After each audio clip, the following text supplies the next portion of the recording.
Okay, so this is your directions on how to do an annotated bibliography. It's specifically for my online class, but I'm going to put it on my regular classes as well. So if the directions don't completely match up to what you're looking at in your class, that's why. Just don't worry about it. The concept is the same. So first, your assignment in Canvas will look something like this. So you want to start off by clicking on the annotated bibliography template, and then I'll click make a copy. And then you have this template. So you just want to fill it in. That's a list of prompts. If you're in the blended class, you already picked a prompt and you wrote a thesis statement. If you're in the regular classes, your prompt comes from your free writes. And then the goal of this assignment is to pick 3 articles and then analyze them for like the CRAP test, bias, strengths and weaknesses. If you're in my online class, you'll be analyzing for pathos, ethos, and logos and logical fallacies. So the way it works is first you want to do research for your topic. So you can research online or you can research on Utah's online library. To help you with that, there's this All Things Researching guide. So if you click on it, it brings you here, and then like, oh, I want to research in Utah's online library. So I click there. And then you can click on this link. If you're at home, you're going to need this username and password.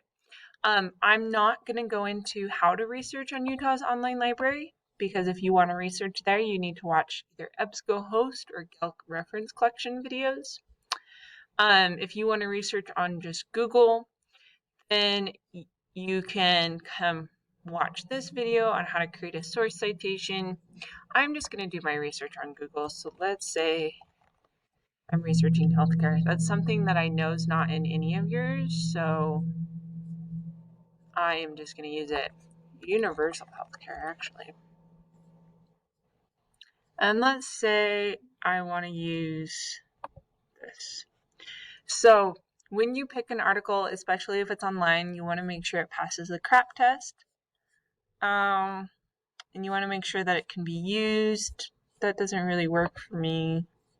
You want to make sure it connects to your assignment. Okay, healthaffairs.org. Okay, it has an abstract, it has citations, cross-referencing. It's from a journal, Utah Department of Health. I think this looks pretty good. So this is the article I'm going to use. So I want to take this, I'm going to copy it. Then I'm going to come over here, use this website to create a source citation. I'm going to paste.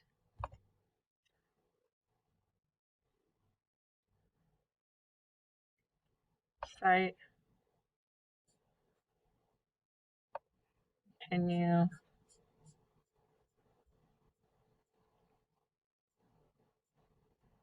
Complete citation.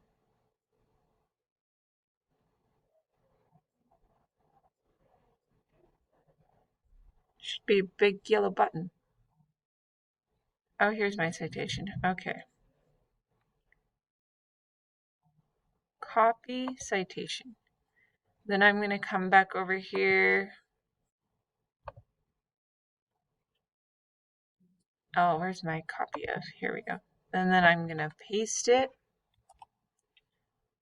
And it should paste in the format it should be in. So I don't know why it didn't. But I'm going to put it in that format. Over here. So if it doesn't paste in the format, I guess you could just do what I'm doing. Okay. Then you're going to spend your first paragraph summarizing it. Main points of the source. Then your second paragraph, you're going to assess it for CRAP test and bias.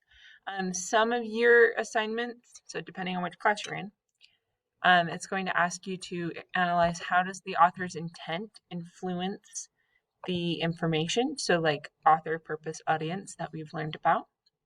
And then in the third paragraph, if you're not in the online class, it's a little bit different, but you're going to analyze the strengths and weaknesses of your source, and you're going to explain how it's strong, like does it have lots of evidence? Does it use lots of logos and ethos? And then maybe how it's weak. So maybe it has too much pathos, or maybe it has too many logical fallacies. That's if you're in the online class. If you're in the regular class, just focus on whether or not it has enough facts, what the bias is. If it is super biased, like that's a weakness, then what are you going to do about it? So if it is biased one way, do you have an article that's biased the other way? And then you just do it all over again for a second source and then a third source. And then this is your rubric. Basically, to get an A, you need to follow all the directions, answer all the questions. And then in addition to that, just make sure you explain how the author's original intent affects the validity of the information. So like if it's good, and then explain how you will address the weaknesses of each source found. So that's for mastery. This is for proficient. Then once you're done with all of that, you're going to copy and paste this into the writable assignment, because then once it's in the writable assignment, then you give peer feedback and then you can improve. Okay, so it's a pretty involved assignment. It's a lot to do. So I am giving you until January 7th if you're in the blended class, but if you're in the regular class, it's January 5th. So anyway, you can get that turned in. Oh, you can click here to see an example. This is an example, so I answered the questions. You can read through it. I do write a lot. That's just naturally the way I am. I make up for the fact that I don't talk a lot, so I write a lot. So you can read through that, but keep it in mind. I am very happy to help because this is the assignment that historically students get the most confused on. So please reach out if you need any help. Fridays, great time. I get so bored on Fridays, you guys. Okay, thanks. Bye.